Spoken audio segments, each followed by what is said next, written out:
So Jim, hey, lovely to see you again, brother. Absolute pleasure. Yeah. So yesterday we had a great time at London Comic Con. Yeah. At a panel devoted to you. It was great. And your work on Conan. Only slightly intimidating. It was good. It was great. And went really well. As ever, you gave a great account of yourself and your career, what you're doing with us for Conan and with our friends at Heroic Signatures. But we thought after that conversation yesterday for Forbidden Planet TV, and welcome to Forbidden Planet TV. This is the mighty Jim Zub. I'm Andrew Sumner. And we thought we'd get into what's about to happen and what is currently happening on Conan. So we're in the midst of an amazing kind of event mini-series that we call the Battle of the Black Stone. And what the plan we put together is essentially taking elements from the original Robert E. Howard stories. You know, Howard is the father of sword and sorcery, but he wrote a lot of other stories as well. Outside of Conan, obviously his most famous character, you've got Kull the Conqueror, but you also have characters like El Barak, you have Solomon Kane, Dark Agnes, even Kieran and Conrad. He wrote horror stories and westerns and mysteries, all sorts of noir, and just all kinds of different, you know, milieu that he was exploring in his work. And what I wanted to do to sort of celebrate that was to kind of weave together those different elements in a way that he did as well. Like in the original, you know, Howard texts, he has little references between his stories, showing that they connect to the same kind of timeline. Probably the two clearest examples that I can think of are a Kieran and Conrad story called The Hunter of the Ring. So these two eldritch investigators end up working with a woman who is being possessed by some sort of strange evil, and the ring that she has, that she's received from a former paramour of hers, is the ring of Thoth-Amon, the actual ring from the Hyborian Age. And they talk about that, and it's this amazing thing where you're like, wait, that means all the Conan stories are in the same timeline, of course, as the modern era when Howard is writing them.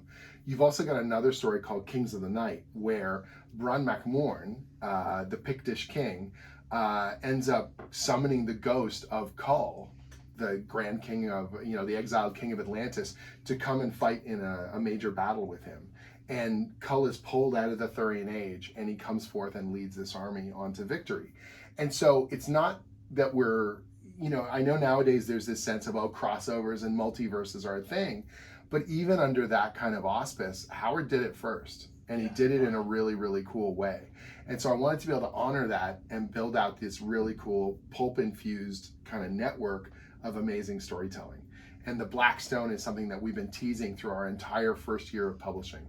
So Bound in Black Stone is our first volume that came out from Conan the Barbarian, and then we continued those threads through Thrice Marked for Death, and then paid off a bunch of it in Age Unconquered. And so Age Unconquered, the newest trade paperback, the artwork of Roberto De La Torre, blowing people's minds, blowing my mind. You know, every single month we get in new work from Roberto and our colorist Diego. That story was about Conan going back to the Thurian Age, and, you know, alongside Kull and, you know, Brule, the Spear Slayer, they end up confronting Thulsa Doom, you know, this grand villain. Even if people don't know the kind of history of Kull the Conqueror, you probably know the name Thulsa Doom from the Conan the Barbarian movie from the early 80s. But that name was taken by John Milius and kind of stapled to a character more like kind of Thoth-Amon. But we're taking him back to his original kind of necromancer roots and then infusing it with the power of the Black Stone. The Black Stone is from a separate kind of story. It's a horror story written by Robert E. Howard that has very much kind of a Cthulhian, sort of Lovecraftian vibe to it. And I wanted to really dig into that horror element and then mix it with, you know, sword and sorcery. Because I think they're really intertwined. Like the darkness and the terror of kind of Lovecraftian horror melds really, really well with kind of the mystery of classic sword and sorcery. And that it's not high fantasy. It's not about heroes of destiny who are going to save the day and bring us into the light. It's about barely surviving the darkness. It's about survival against impossible odds and strange beings that whose, you know, plans for us, if they even know we exist, are beyond our understanding. man, that sounds a lot like working at Titan Comics. The mysteries and the strangeness. You know, the publishing world has a lot of eldritch horror in it now that I think. Absolutely right. Vivian, Nick, if you're watching this, you know. and of course, this was the Battle of the Blackstone. Yeah, that's our issue 0. Yeah. We came out, the Prelude issue came out in May. Amazing. And it's available for free online, which is also amazing. It's a great tool to be able to show people, hey, if you've never read before. Jonas Scharf is our artist on the Blackstone series. Yeah. Man, he is so perfect for it. He's got this wonderful sense of, I know it sounds all hoity-toity when I say it, like chiaroscuro in his work, the black, shadowy kind of noir that he brings into the pages. He's able to just confidently draw characters from these different time periods and make them feel effortlessly like they're weaving together. It's a joy to work with all the artists that we've had on you know, the new publishing initiative for Conan. I feel so fortunate that we've got people that are plugging into that atmosphere and they're bringing their best to the page every single time. I couldn't agree more. It's whenever we get the artwork in the office, whenever it drops, everybody congregates around and I was just blown away. How could you not? Like, that's what's so cool about it is, you know, whenever you're writing these stories, you're trying to, you're like a cheerleader. You're trying to like, look, it's going to be like this, and we need these key elements, and here's the visual storytelling, and here's the plot, here's what the characters are feeling. But comics are a visual medium, and so whatever I write, it's going to live or die on that page art. And when you're working with artists who are just as passionate and just as focused and able to elevate it, you know, because they get what you're going for, it makes all the difference. You know, I met Jonas in person for the first time in New York Comic Con last year. We went out for dinner, and essentially I just like got up at the table and kind of verbally pitched him the whole epic. Like, here's how it's going to go. Here's why it's important. Here are the key moments.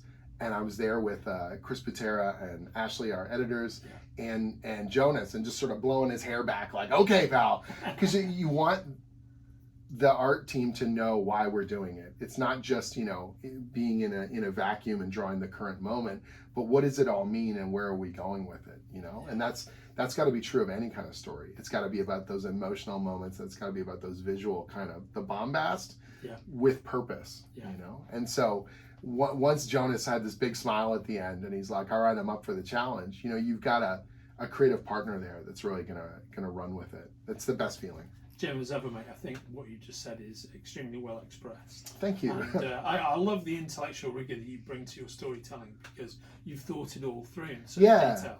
You know, and that the goal, I try to tell people, I say our job is communication and storytelling, right? Like, but the first people we have to communicate to are our collaborators. Yeah. And they are. There's a partnership, you know, like that artist is going to be just bleeding on the page. They've got to know why they're doing it and that it's a worthy battle that we're fighting every single time. You know, it's easy for me to write whatever. The army charges over the hill. But then these guys are going to be drawing those pages for weeks, right? Yeah. And it's got to be worth it. It's got to be, when I'm describing those scenes, it's like, look, this is why it all fits together. And that means a lot to me, you know, to be able to get people pumped up, whether it's first, you know, the art team and editorial, you guys in publishing and you know, public relations, everything, all the different people, marketing, who are putting the book together, and then through to the retailers, that they understand why we're so excited and how cool it's gonna be. Because when it hits the comic book shops, the most powerful thing for me is a retailer hand selling it to a new reader. Like, I can get the hardcore pumped up and that's amazing, and they're gonna ask for it or pre-order it. But like, our retail partners are so important, because I want them to be able to know that this thing is worth its cover price, and that when they're saying, if you're not reading this, you're missing out, that they mean it, you know. Yeah. I mean, I think that's a very important thing. It's the recommendation from your local comic shop guy. I remember decades ago, an old mate of mine, Nate Metcalf, recommended the Brubaker run on Captain America. Oh man! Right, and he was like, "This is like 24, but in the Marvel universe. Yeah. The other stuff you read, you want to try this." And I used to love Captain America, but I hadn't read it for a long time. Right. And I picked it up, and it was such a perfect recommendation. I absolutely loved that whole run. And that's the thing, you know. Obviously, we want you to read the book, and we're super excited about it. But I'm the author of the book, we're the publisher of the book, of course we're trying to sell it. Yeah. When someone who has no financial incentive is hand selling it and they're excited about it, it makes a huge difference. And the number of people who come over to the table now at the conventions since we've had the new Conan, launch, and they're literally telling their friends, all right, I'm buying this for you. I haven't even had a conversation with them yet, and they're like, you're gonna love this. Or they see that artwork, they see Roberto De La Torre's artwork, or they see Dog Braithwaite's artwork, and it just instantly grabs them, and it either takes them back to an era of adventure that they love, or they just get that clear sense of what we're trying to channel, that kind of pulp adventure and action, that bombast and that intensity. And if we're doing our job, it sort of sells itself, and that's what's been so potent. The grassroots kind of salesman stuff that's been happening, the good word of mouth relentlessly month after month, not because we tell people it's good, but because they're telling each other. The Conan fan base is vibrant and they're intense. Conan was one of the best-selling comics at Marvel in the 1970s. And I said this to you yesterday on the panel, that when we were looking at the big plan, we said, well, we have to remember why that is, and we have to bring that back to people, but not lose anyone who wants to start. And that's that weird balancing act. We're like, we're here for you. There's a cool legacy here. And if you used to read this, you're gonna love it now. Or if you've never read it before, don't worry. We're gonna bring you in and show you why this is the greatest sword and sorcery hero of all time. I think as to my point with regard to the recommendation thing, furthering your point, is that I've seen when we've been at the various Diamond retailer events, like Will and I and Ricky and the UK team, the thing all the retailers want to talk about is Conan, which is amazing for the reasons that you're saying, and it's the alchemy that you guys have brought to it between yourself and Roberto and you great editorial team at Heroic Signatures and Doug. You're not just creating new Conan stories, you're creating new Conan stories that have absolutely channeled the power of Robert E. Howard and the power of what Roy Thomas and John Buscema all did in the 70s. It's a much bigger thing than just telling a few Conan stories. You've absolutely accessed what makes Conan great. Thank you. And it's like, I would love to say it was effortless, but ideally if you do it well, it seems elegant and people are just like, oh yeah, it must just flow out of you. And sometimes it does when you're feeling really inspired, but it's a lot of research, it's a lot of kind of stewing on those ideas. Something like Frozen Faith, the 4th story arc, was something that sort of struck on a germ of an idea that came from Doug, the artist on the arc. He and I were talking about him continuing on the series, and I always want to be able to get the most, that the artist feels like they're super inspired to draw whatever's coming up. And that's obvious, but he said he wanted to do a story set in the north, specifically those Frazetta images set in the snow, those were just embedded in his mind, and he wanted to be able to channel a bunch of that. And I said, well, I want you to do that. I didn't originally have a story set in the north in mind, but for you, let's find one. An inspired and excited artist is the best thing you can possibly have. So I will meet you there. Let's get a story going. And the only canon Howard story was Frost Giant's Daughter that was set in that area, in that geography of the Hyborian Age. And I thought, man, that's a really hard one to do because it's so celebrated and it's so well adapted. You've got obviously Barry Windsor Smith and Roy Thomas have done an absolutely seminal version. Then you've also got Kurt Busiek and Carrie Nord. They've already done it as well. So I'm thinking to myself, God, we can't do Frost Giant's Daughter. That's a dangerous, we can't stand shoulder to shoulder with those classics. And yet, and it stews in the back of your mind and it waits there. And eventually it starts to get its own kind of gravity. A really good story idea, it takes hold and it begins to sort of pull more little pieces in, whether those are emotional bits or visual kind of scene setting ideas or bits of dialogue, and it starts to gain its own kind of gravity until it's, becomes a little moon, and then the moon becomes a planet or whatever, I don't know, stupid analogy I want to use for this thing. And I thought to myself, based on the canon of that story, Frost Giant's Daughter could be the first time that young Conan ever interacts with the supernatural, ever. Well, how does that change you? I mean, Conan left Samaria because he had wanderlust. You don't leave your home if you're settled there mentally, if you're settled there physically, emotionally, you want more. You want to see more. You want to do more. And so I just sort of extrapolated that out to his faith and said, well, he wants to believe more. He wants to understand something fundamental about the human condition, even if he wouldn't put it that way. And the Frost Giant's Daughter became this fulcrum for us to be able to kind of leverage off of that. And then the story just started to build. Yeah. And then I thought, oh God, we're going to do it. We're going to have to adapt the Frost Giant's Daughter. And here we go. And thankfully, you know, Doug and Diego, our amazing, amazing art team, have stepped up into it. But they're spurred on because, you know, Roberto did such a phenomenal job the previous arc. But he really threw that gauntlet down. Yeah, I love when the emails are shooting between the two teams and new pages are coming in, and it's almost like a challenge. Like, oh yeah, check this out.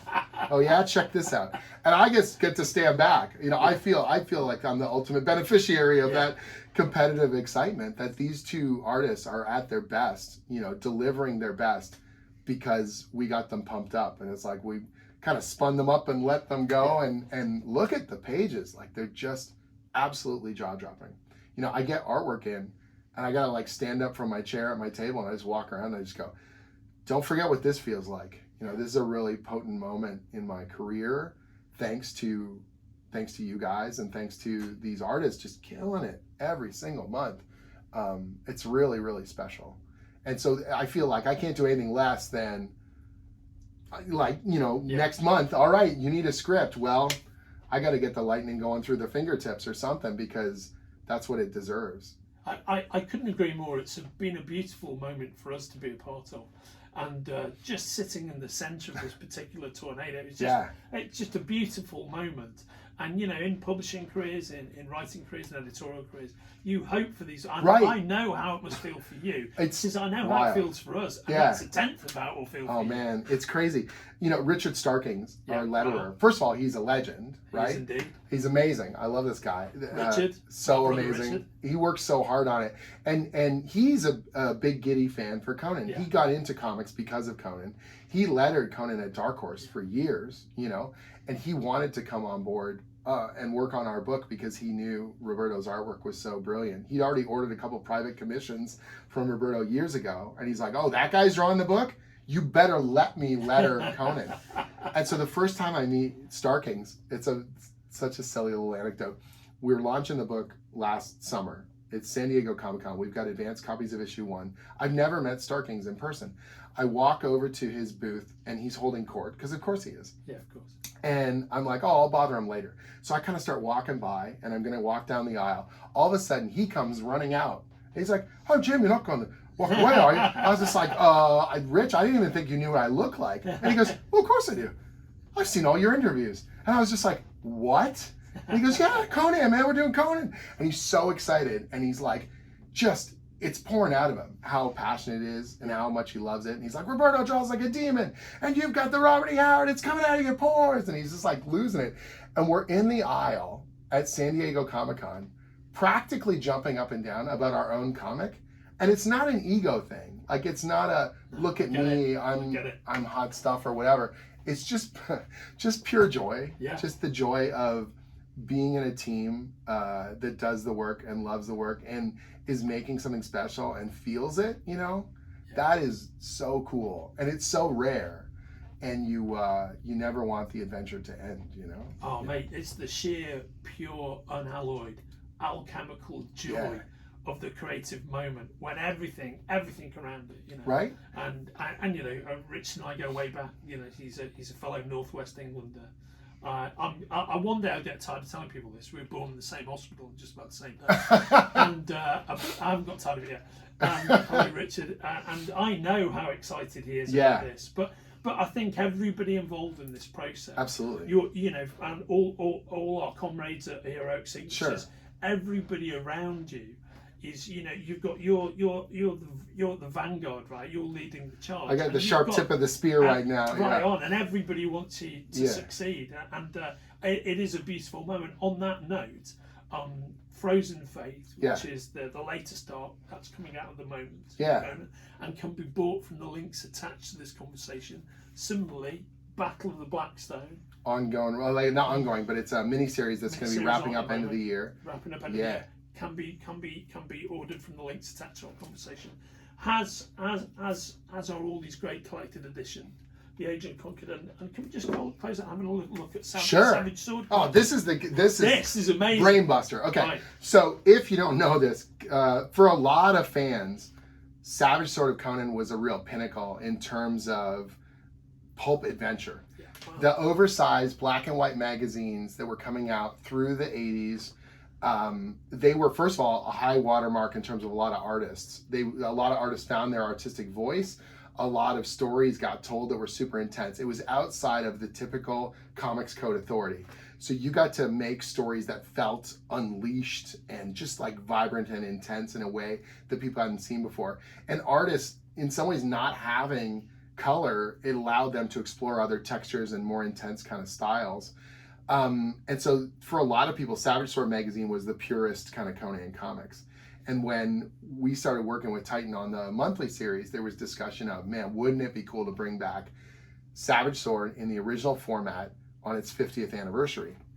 And it was a bit of an experiment. We were going to do 6 issues every other month and see how it goes. And you tell the fan base, you're like, look, we've all talked about this. You keep saying, wouldn't it be cool? Wouldn't it be cool? Like money where your mouth is. Let's see where this thing goes. And we launch it. And that first issue with the Joe Jusko cover, holy mackerel. So this is Joe Jusko, first Conan cover in 25 years on our book. Like, amazing. What the hell? I remember the first email I got with Joe looped in on it, and I got tingles, you know what I mean? Because this guy, his vision of Conan, for a lot of us, is one of the greatest. He's right up there with Frazetta and everybody else. And now we're like, asking him to do a new piece, and he's excited to be on board. And then we start putting together the magazine. We announce it, the fan base explodes, the book comes out, it does fantastic. And we sort of, in a format that is really uncommon, black and white, oversized magazine, it's, you know, holding its own. And now we've announced the second year, got to keep it going. Yeah, and this collection collects the first 3 oversized black and white issues. Beautiful. And it is amazing stuff. And the reproduction. Jim has got a beautiful prose piece. Thank you. That connects to this cover inside the book. Also, one of the most intimidating things I've ever worked on. Because it's one thing to write, not that comics are easy, but it's like Robert E. Howard wrote powerful, pulpy short stories. And he had a lyrical quality to his prose that is unmatched in the genre. I mean, he's the foundation of the genre. And then you guys asked me, you said, well, you should do a story based on Joe's cover, just a short prose story, you know, like Howard did. And it sounds so easy, and Chris tells me this, and what an incredible honor. And I have never, if I could have sweated through my fingertips on that keyboard, I think I did. I was so nervous about it, but excited too, because it's an incredible honor. On the 50th anniversary, we're bringing this book back.